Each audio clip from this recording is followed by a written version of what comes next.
Hello and welcome to the Counterattack playthrough series. We're going to be playing a game I've been waiting 5 years for, I believe, something like that. Pax Romana. Pre-ordered it quite a while from GMT Games. Designers Richard Berg.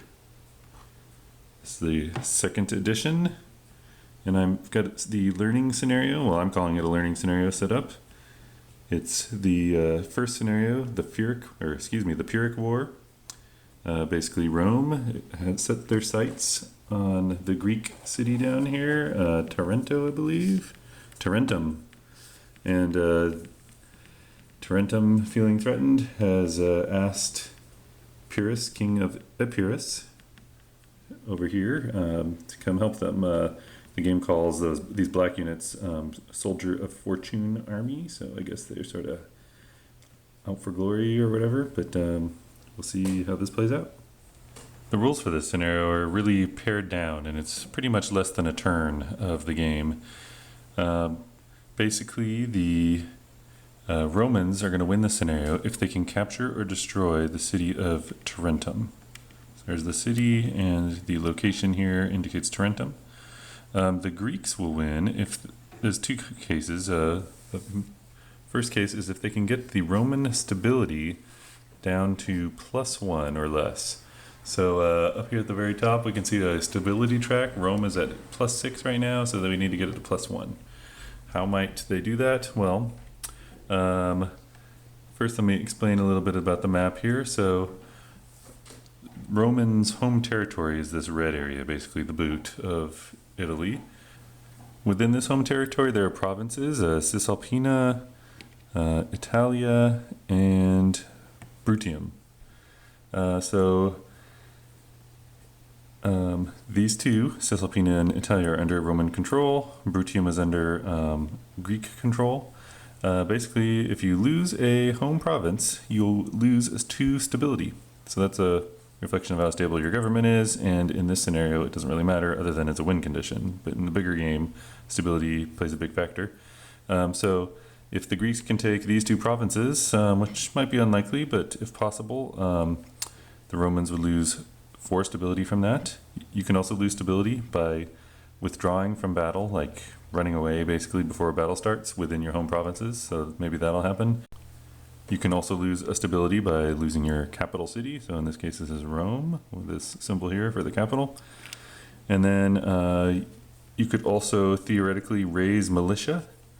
I don't think that'll happen in this scenario because I think it requires money, so there's no money involved in this scenario.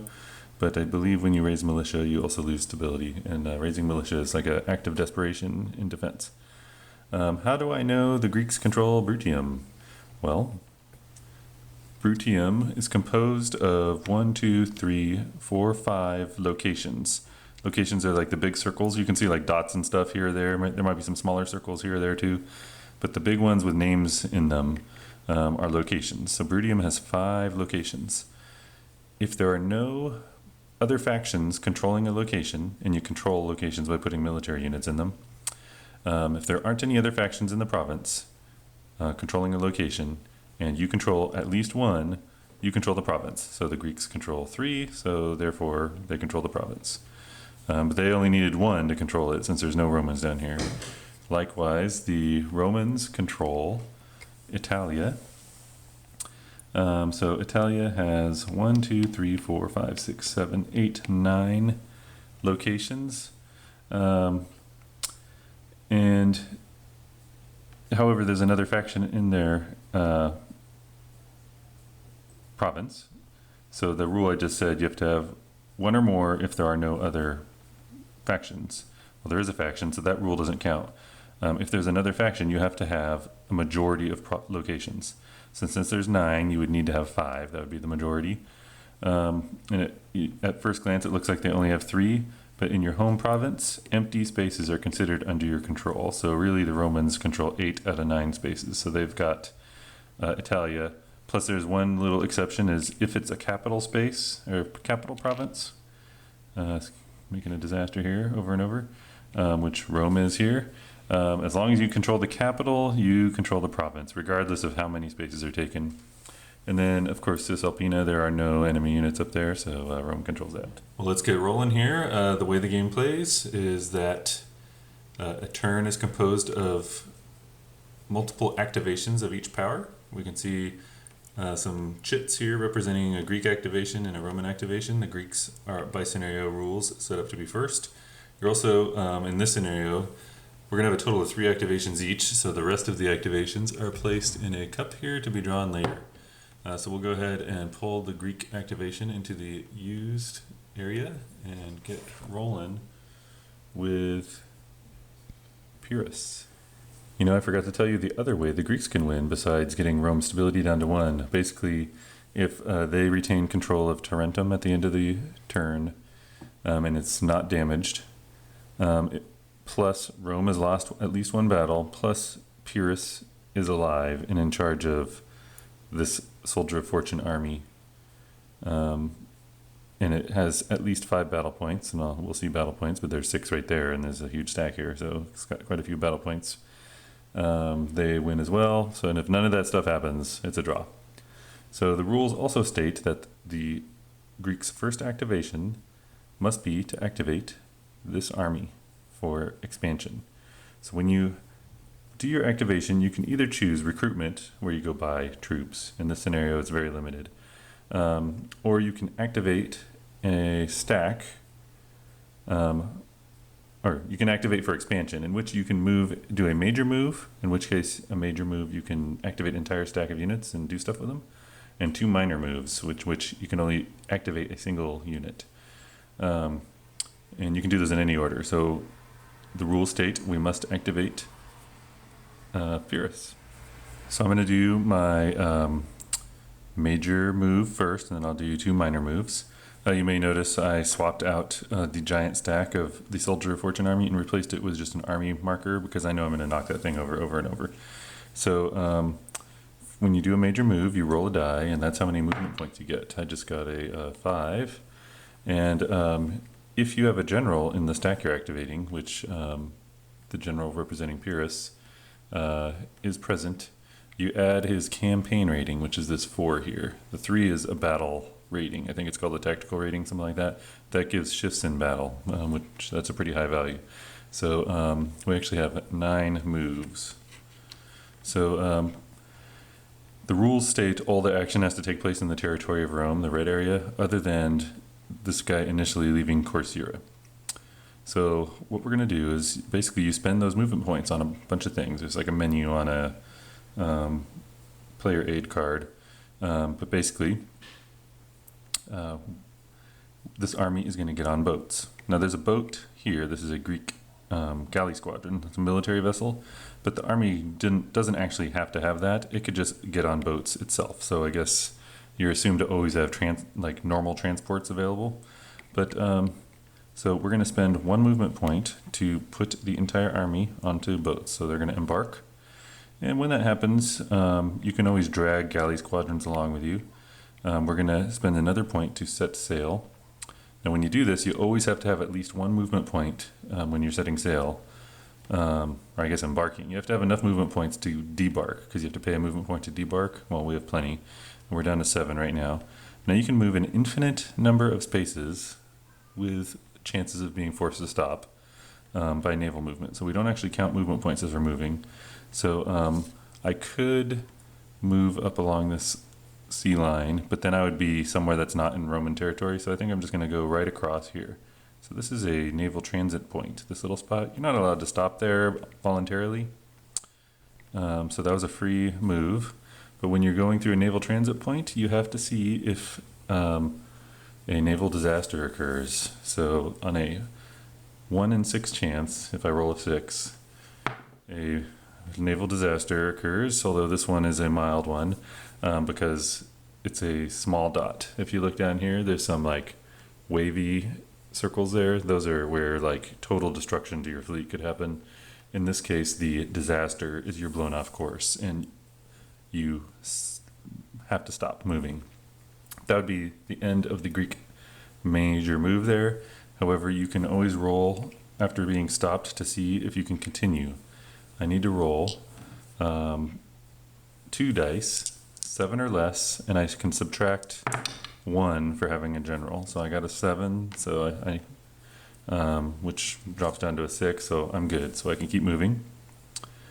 Now I'm in a port area. Those locations that are tinted blue, and they also have little anchors right next to them. Those are ports. So it's here in the port. I haven't debarked though because I'm still sailing. I could continue sailing. Since I control this territory, I can keep going. If it was neutral or enemy controlled, I'd have to stop and then roll to see if I can continue moving. And if they're enemy naval units, a battle would take place, most likely. So the question is, do I want to keep sailing up the coast here to do some harm to the Romans? Like, what am I trying to do here? I still have 7 movement points remaining, and I would still have 7 if I went up to Barium. I could even go all the way up to Armenium if I can roll to continue moving, and then come down here and attack Rome itself. That could be pretty devastating. Taking a look at what is in Rome. Rome's got a very sizable army. These are 16 points, battle points worth of legions. There's 4 legions there. I know that because there's 8 battle points here on each of them. In the upper right hand corner is a 2. That's how many legions there are. There's almost like coin denominations. So I can go make change to break this up into 2 1s, for example. But there's 8 legions there and a leader in a city, which has 5 battle points. So, but this might be a good time to just go for Rome before they can get other forces onto the field, which they're going to be allowed to do a small purchase. And they also have a general up here with another 2 legions. So maybe I should just go straight for the jugular. Okay, so our move will continue for free up to Barium. And then I could land and attack this town, but I'm afraid of wasting some movement points. So we're going to roll to see if we can continue moving. I rolled a 11, minus 1 is 10, so I must stop. When you stop in a port, you must debark. So I'm going to spend a point to debark. I have 6 points left. So that's not exactly what I wanted to do. Now I could now start moving towards Rome if I wanted, or I can go attack here. I can go 1 into my friendly territory, 2 to move into here, but there's an enemy there, so I'd have to go 3 to attack them. Garrisons, these are garrisons, they have defensive 0. They have no combat value. They just require an extra movement point when I'm moving into them. So it's a little speed bump, but it would slow me down. So I would go 1, 2, 3, and then coming over to Rome. Oops. Oh, I would have to go by boat, which is possible. I can get back on a boat and come over here, but that's just going to take too many movement points. So I think we're just going to go through Capua. So towns and cities do count as military units in this case. It has a combat strength of 2. So we're going to spend 2 movement points to assault Capua. Now the Romans over here are adjacent. They could attempt to intercept. Whenever an enemy unit moves adjacent to one of your units, you may try to intercept it. And that would make you the attacker, the interceptor that is. But you can move over there and attack them. Now I'm not too sure of how this game is going to play out, but that army is pretty scary looking. So I feel I want to let the Romans like consolidate their legions together before attacking. So they're just going to decline to attack at the moment, to intercept, I should say. And so now we're going to have a battle here. So we'll go ahead and place this down here, and just to make a place to see how the battle's going to go. And we'll throw down the units involved so we can just see what's going on here. So they're besieging Capua. So we have our general that I talked about earlier. We have 12 points of heavy combat points of heavy infantry. We have 2 battle points of light infantry. Then we have cavalry and an elephant. Cavalry and elephants do not participate in sieges, either as offense or defense. So, but basically what we want to do is add up our total combat strength, or battle points, I should say. So these guys are held off. So that's going to be 12 plus 2 is 14. We're going to make a ratio against the defender. So 14 to 2, that's going to be 7 to 1. So normally in a battle, you like compute the odds, and so it's 7-1.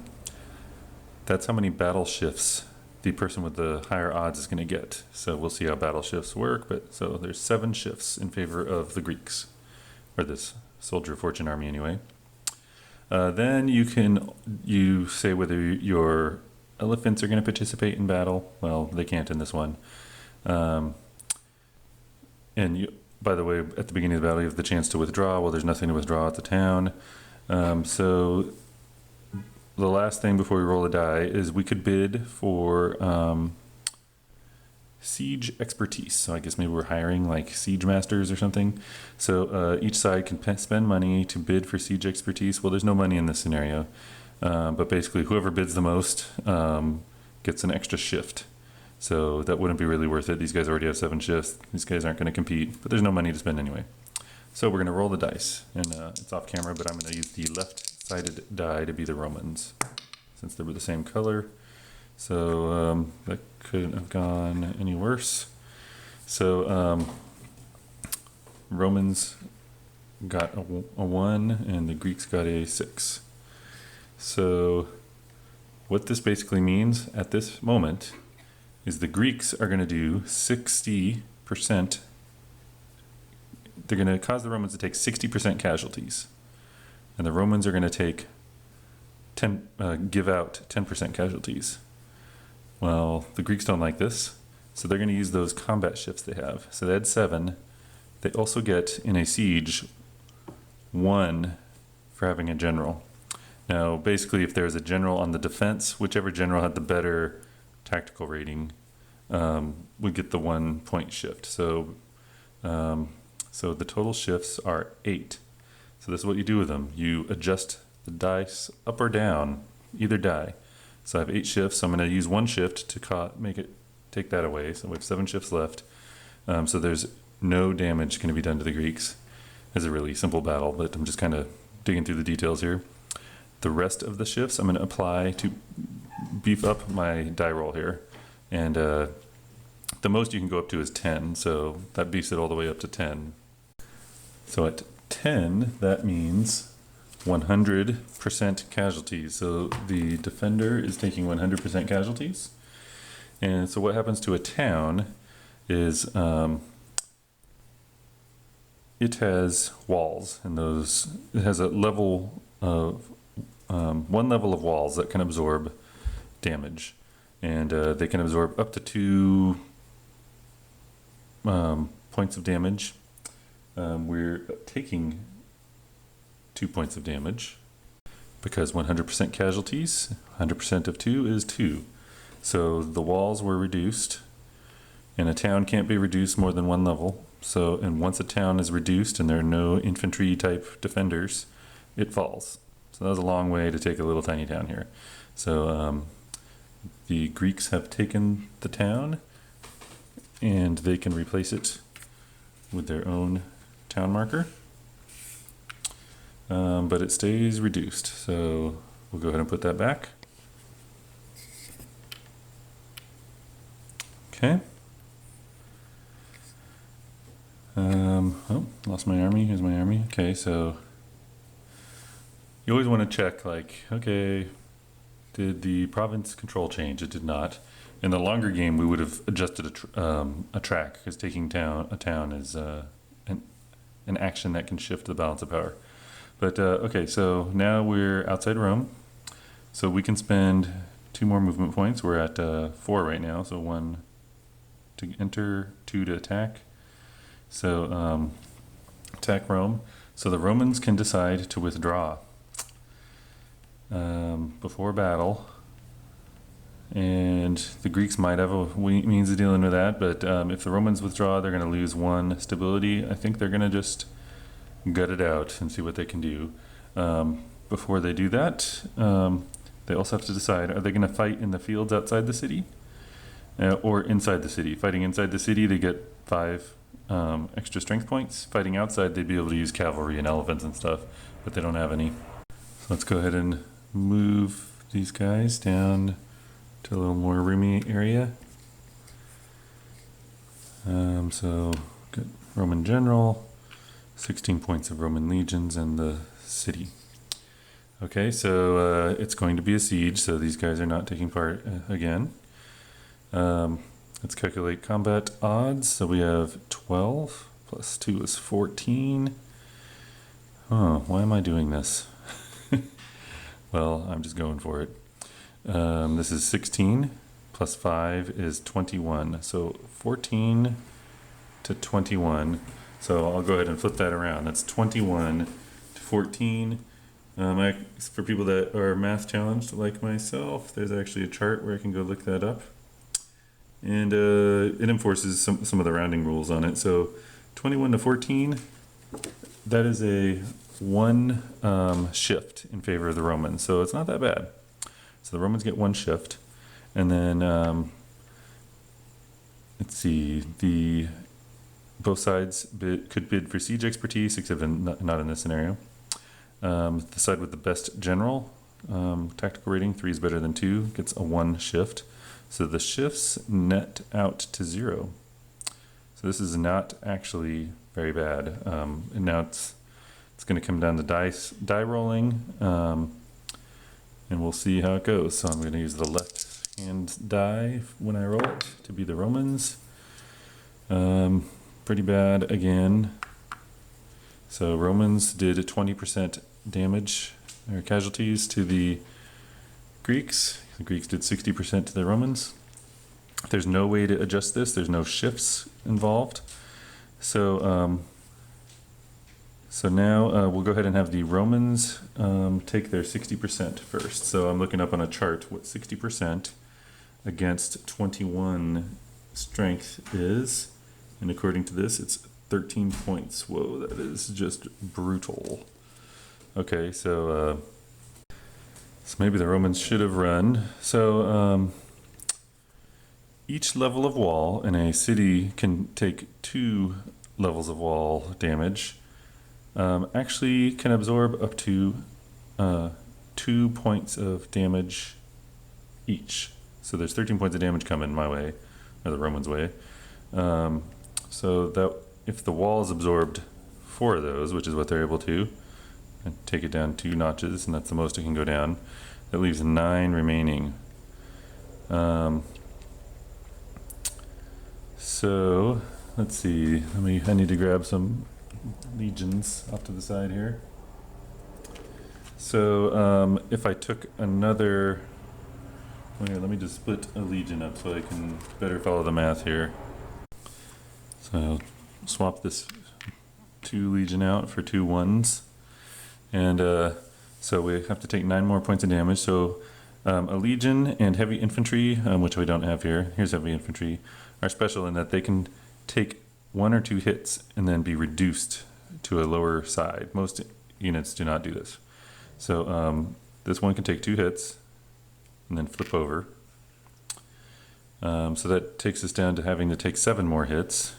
Now, one rule about heavy infantry and legions is if there's a damaged unit of those types, it has to take any remaining hits.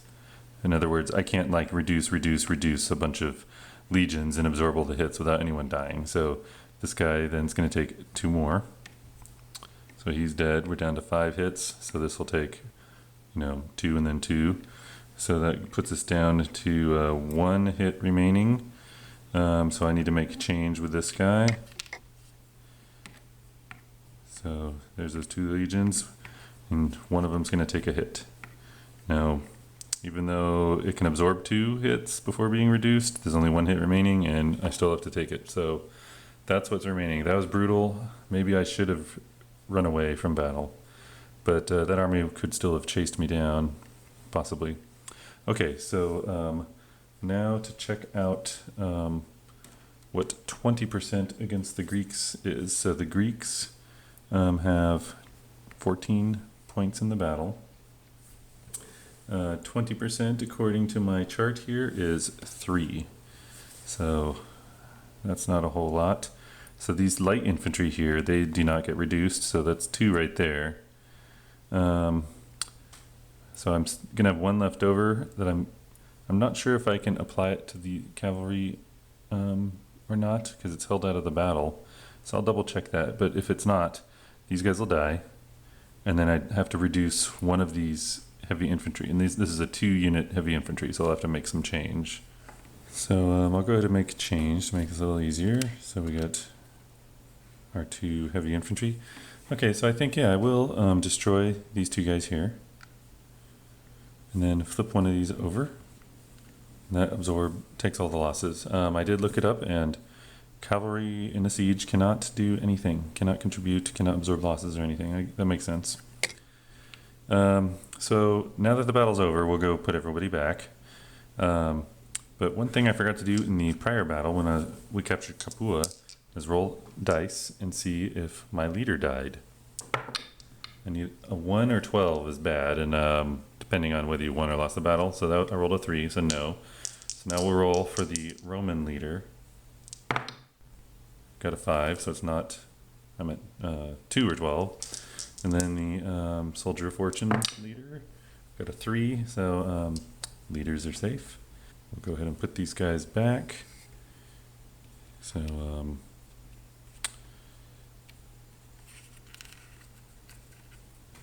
go the Romans. Sorry for my horrible camera work. And the army here is going to have to fall back. So the enemy is in a town, so they were victorious. However, they could spend a movement point to force the defender to retreat, but not if they're in behind the walls of a city or town. So they have to fall back. And if this was like a field battle, the loser could voluntarily retreat and reduce their losses by 10%. But if it's a siege, you can't. Okay, so the Romans repelled that, but at very heavy losses. The Soldier of Fortune army still has 2 moves remaining, so they can re-assault, and they're going to do that. So go ahead and go back to the battlefield down here.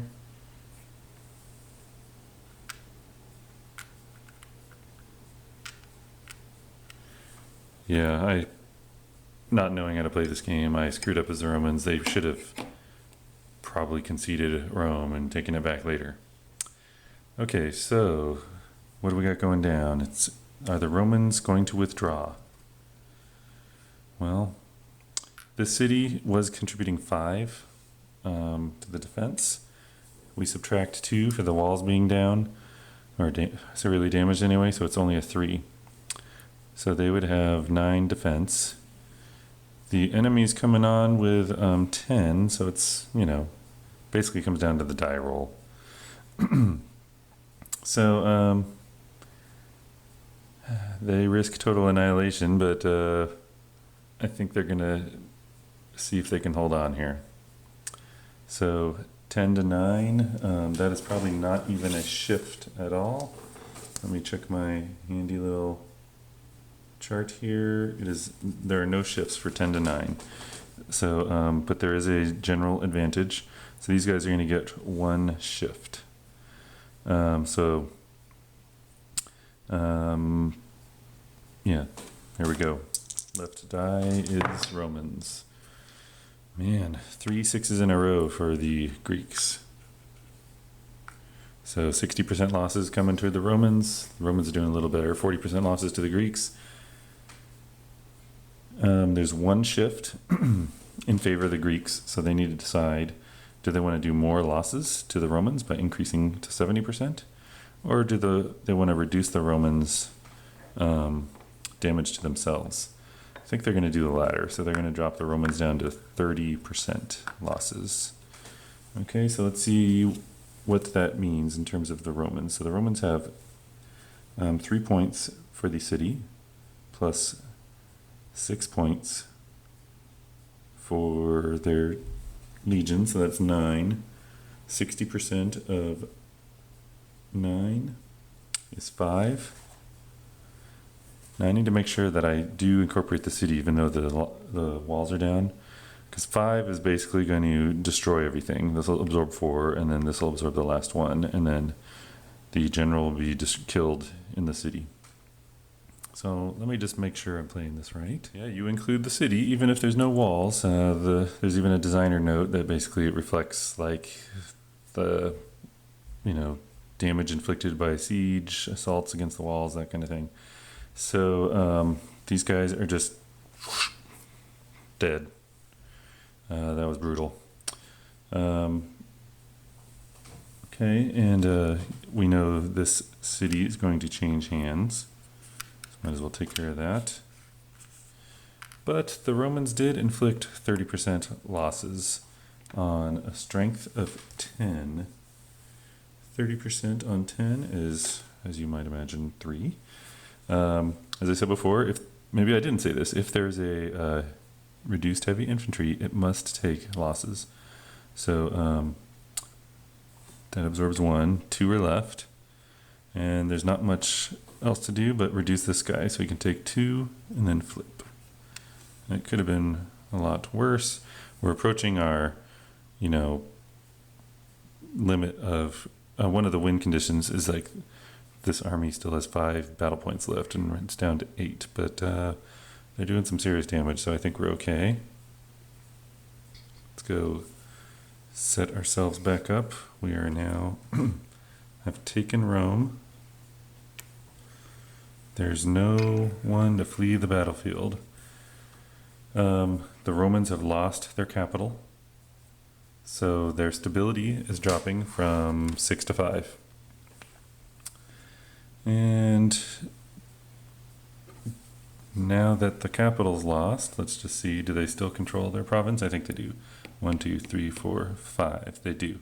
So if the Greeks can take one more location in Italia, they'll have conquered it. Not looking good for the Romans. Do a little tidying, and we'll continue on with our 2 minor moves. So for our first minor move, we're going to pick one of these garrisons, or maybe some of this light infantry or cavalry that the Greeks have in Tarentum, and move them into Italia to try to capture it. You cannot move a unit that already moved in another move. So if units that moved in a major move cannot be moved in a minor move, and so on. So maybe all I want to do for starters, maybe we'll activate this garrison. So I risk not being able to move them to a position I want, but we'll go ahead and roll. So I'm going to roll 1 die. I don't add it to any general, so they got a 2, so that's bad. So I can't load on the boats because I'd have to have 1 to load, 1 to move, 1 to get off, and I still wouldn't have achieved anything. That's unfortunate. So we'll just go ahead and move 1 up to Varium and 2 into Capua, which isn't really helping me at all. So in fact, I think I'll stay in Varium. So actually, Varium is in Italia, but I did not actually control the space. Ships don't control locations. So we took that location, and he pretty much can't move any further. I mean, he can go here, but it'd be better to stop there. So I need to get one more guy up here. So maybe we'll activate this light infantry for a die roll. Again, a poor roll, a 2. So we're not going to be able to take control of Italia on this turn. So we'll go 1, 2. And that ends the Greek activation. Okay, now for the Roman activation. They have almost nothing. They have a garrison in southern Italia, garrison in Cisalpina. Remember, those are not combat units, so they can't even fight. You have 2 legions with this not so great general. Good at movement, but poor at combat. But we'll go ahead and activate them. So the rules for this scenario state that they can do 1 recruitment action, and instead of paying money like you normally would, they can get 2 legions and place them in any of their locations of their territory, together, separate, whatever. I think I'm going to do that since they do risk just being annihilated up here. If the Greek army activates again and can come up here, they could be annihilated and nothing's going to happen for the Romans. So I think they're going to build these guys 2 legions. So this is up to 16 battle points. And that's their activation. Now we're going to draw from the cup.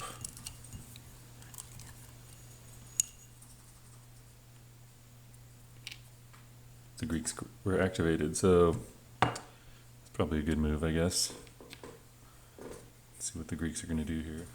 I think first thing we're going to do is try to knock 2 more stability off of Rome, so we're going to activate for a minor move first, this cavalry. Remember, minor moves and major moves, you can go in any order. So activate that cavalry. Roll to 6. So the cavalry's going to go 1, 2, 3 to attack. The garrison is destroyed. And they could just stop there, and we will have control of Italy. In fact, or Italia. In fact, we just did take control of it since, let me make sure that's correct. 1, 2, 3, 4, 5 out of 9. Yep. So Rome loses 2 stability. They're down to 3. So that was, they went 3, so we can keep moving. 4, 5, 6. So going there just to sort of act as a speed bump to the Roman army that might be coming down when the Romans activate. Okay, I think we'll do another minor move before we do our major move. I'm going to activate this garrison here. Ooh, got a 6. Greeks are getting lots of 6s. So 1, 2, 3. I guess I could have gone 1, 2, 3, 4. And that'll act as a speed bump on the way down to Rome. There's no line between Arietum and Bovianum. Now I am risking a little because if the Romans can take and or destroy Tarentum, they can win. And maybe that's what they want to do, sort of a Hail Mary. They can hop on boats, and I guess over on this coast, because there's enemy warships over here, try to sail past these guys and these guys, come down here, assault the city, and then try to destroy it. But it's not their turn, so I think the Greeks need to try to prevent that. So they could either pull their army out and go into Tarentum to defend it, or they can take the battle to the Romans up there and just try to weaken them to the point where they can't do anything. The Soldier of Fortune army has 7 battle points worth of heavy infantry, but they also have elephants and cavalry. So I think we're going to activate them for a major move, and they're going to go on the offensive. So roll the 1. That's awful, and the Soldier of Fortune's campaign rating is 4, so that's a total of 5 moves. So can they even do what I wanted them to do? So that would be 1, 2, 3, 4, 5. They can. So they're going to spend their entire move going out in the assault up there. This might be folly here, but 1, 2, 3. This guy could attack by intercepting. He's going to decline, so they'll go 4, 5. So the Romans need to decide if they're going to withdraw or stand and fight. The Greeks have cavalry, which gives them a bonus. They have a better leader and elephants. They're going to try to withdraw. So they're going to roll a die. And before they roll, the Greeks have to decide if they're going to use their cavalry to try to prevent the withdrawal. Basically, since they just have cavalry superiority, which is more cavalry than the Romans, but not supremacy, which would be 2 cavalry. If the withdrawing force has no cavalry, or 3 cavalry if they 3 times as much cavalry if they do. So in this case, there's just 1 cavalry superiority. They get to subtract 1. So they're going to use it to subtract 1 from the die roll that the withdrawing force is going to roll. So we rolled a 6. So Romans get 5 moves. Cavalry suppressed 1 of those. One of the rules of withdrawal is they cannot withdraw into the location where the attacking army came from. So this is going to be an interesting turn of events. They're going to go 1, 2.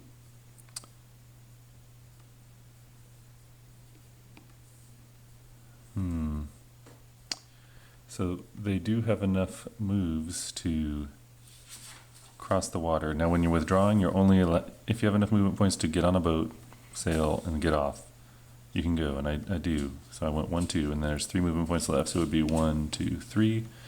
But it would take another movement point to attack.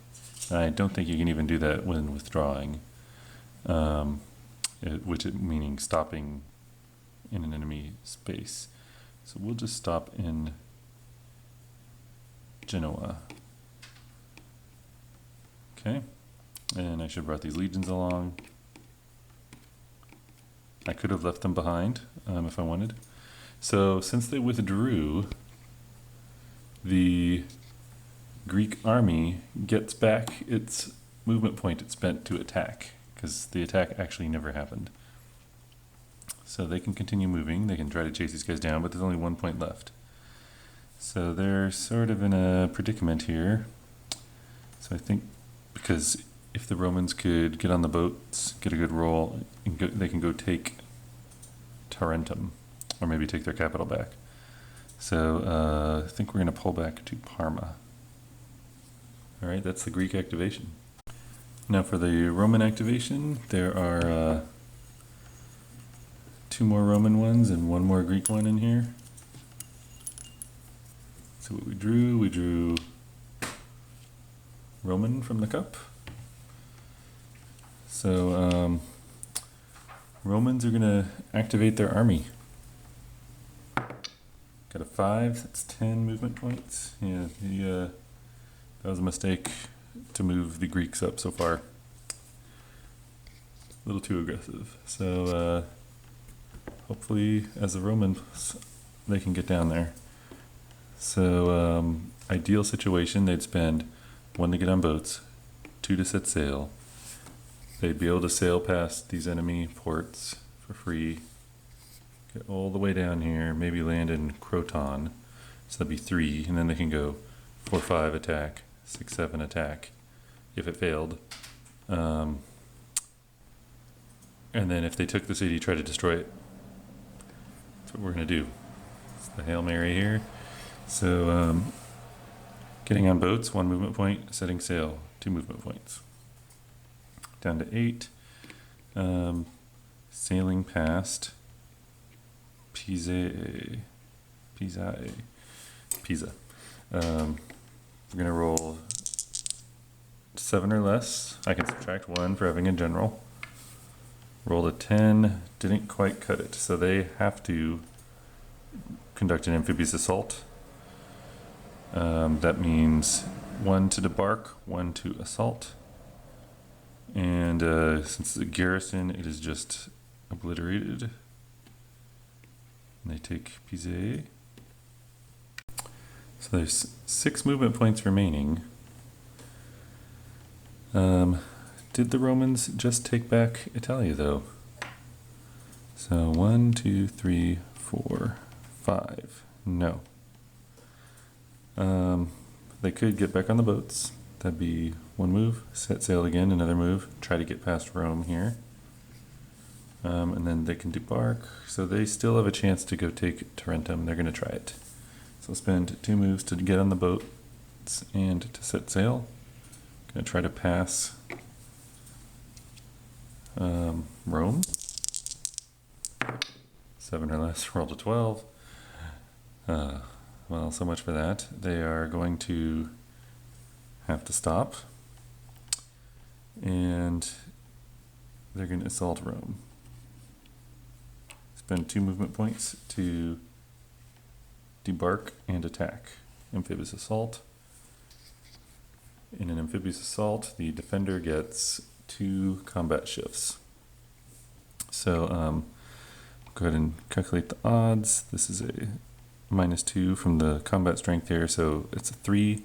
So 16 to 3 odds. That is, according to my chart here, 5. So 5 shifts. The amphibious assault subtracts that by 2 from that, so that's down to 3. Then the best general gets 1, so it's up to 4 because there's only 1 general there. We could see if this guy wants to intercept. I don't think that's going to matter a whole lot, though. So he's going to just stay where he is. So 3 shifts. We're going to roll 2 dice. Left one is going to be the Romans. Man, the Greeks just keep hammering with those 6s. So they both have 6s. 60% losses to each. That is just devastating to the Romans. So the Romans are going to use their 4 shifts to reduce the Greek kill factor down to from 60% to 20%. So let's go ahead and do 60% losses to the Greeks. They have 3 strength points. That is, well, it doesn't actually matter because there's no walls on the city. So the city is taken. Well, now that I'm realizing there are no walls, this battle does not take place. A undefended city with no walls is instantly captured. So we spent the movement points to to essentially initiate battle, but there is no battle. So the Romans lucked out. That I didn't make a mistake anyway. They retake Rome. That means they are now in control of Italia, because if it's a capital province, as long as you have the capital, regardless of how many other locations are controlled by the enemy, it's yours. So their stability goes up 2. Question is, does it go up by 1 for recapturing the town, or the capital? Yes, goes up by 1, so they are back to 6. Somehow. No, they should be at 5. They should have lost a stability for withdrawing from battle. That would have put them at 2 earlier, I believe. Something like that. I think I did that right, but... Okay, they have 2 movement points left. Well, they can't sail down to Tarentum. So... they could try to assault Capua and risk taking more losses. So I think they're just going to stay here in their activation there. Okay, time for the final 2 activations. Gonna randomize this up. Reach in. Rome. So you can get back-to-back activations. You can't get back-to-back-to-back, but... So this is it. Quite possible Rome just won. Depends on this die roll, I guess. So they're going to activate for a major move their army. 4. Their general is a 5 campaign rating, so they have 9. So we're going to try to do that again, but there's no enemy spaces intervening, so we're going to go 1-2 to get on boats and set sail.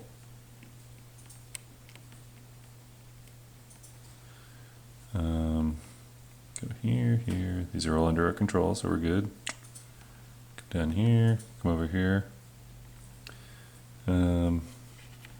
We still have 7 moves remaining, so only used 2 so far. They could get off here, that'd be 1, and then go 2 up here, 3 to attack. That put us at 4. Or we could just sail straight into Tarentum and attack. That would give the enemy 2 shifts, but it would save, let's see, 1, 2, it would save 1 move. I don't think it's worth it. So we're gonna debark here in Croton. Then we're gonna attack Tarentum. So it'd be 1-2.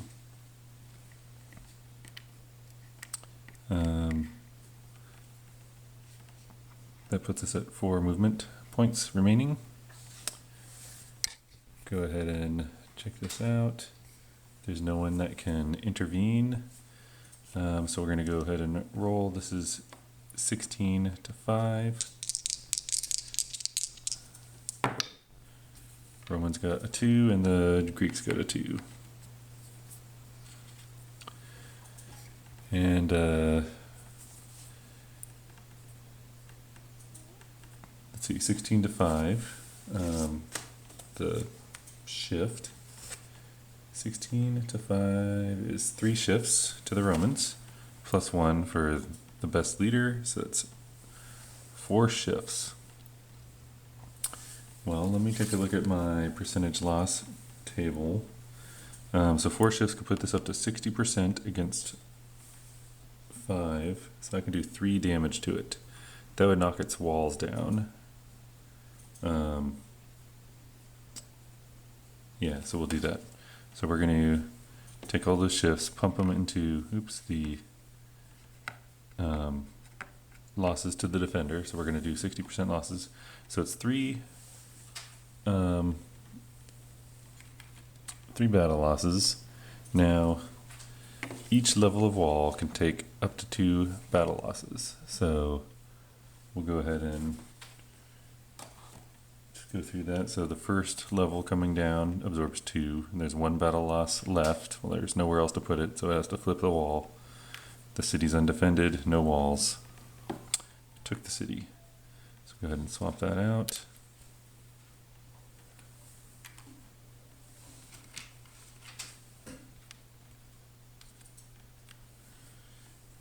Okay, the Romans are occupying it. They also took Brutium back from the Greeks. So that is a +2 to stability. So they're actually more stable now than the beginning, even though a lot of their territory is controlled by the Greeks. Yeah, that was a big mistake of me having the Greeks leave the south. They should have just hung out down here. And they still have 4 movement points left. Well, the city has 3 wall points left. It started with 5. The owner of a city during a major or minor move can destroy a city by spending 1 movement point per wall point. So 1, 2, 3. We are destroying the city of Tarentum. And that is a Roman victory. The Greeks still have a move remaining, an activation remaining, but the Romans just hit their victory objective. So there's no way to bring that city back. So that's it. That was a quick and dirty game, very bloody and guided by the dice because there's so few actions going on in this small scenario. But it was interesting, and I learned a lesson. Do not venture too far away from things you have to defend. Catch you on the next one.